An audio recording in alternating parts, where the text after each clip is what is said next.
again, we all know the lessor and the lessee, lessor and lessee accounting. Yesterday, we started with initial measurement, meaning the date of commencement of the lease, what a lessee has to recognize. We have seen that he need to recognize a right to use of asset and a lease liability. Right to use of asset and lease liability.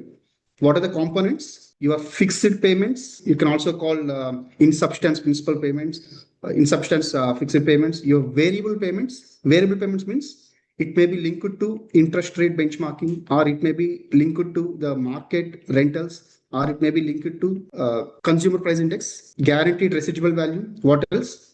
If the lessee is sure that he is going to purchase the asset, if he is reasonably certain that he is going to purchase the asset at the end of the term, then he can also add purchase price and termination penalties.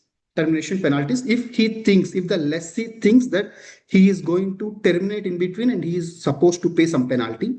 And all this will be doing the present value. Then what and all the right to use of asset will have? Obviously, whatever this lease liability will be the first component, advance payments. This lease liability always talks about future payables, which is outstanding, which are yet to be paid. But right to use of asset will also consider the advances paid, some security deposits, or security deposit will be dealt separately, not the security deposit, but any rental advances was paid, because security deposit is a financial asset that will be dealt separately, not IFRS 16. But advance rental payments, initial direct cost, if there is any brokerage fee, registration fee, or any payment made, key money, or be paid to the tenant for him to vacate.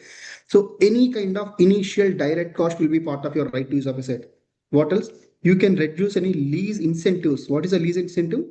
If the lessor is willing to encourage you, so if you can enter into the contract, if the lessor is willing to pay back the, for example, brokerage fee or any stamp duty or any kind of ijari fees. So such kind of lease, the lease incentives to be reduced, and the present value of restoration cost.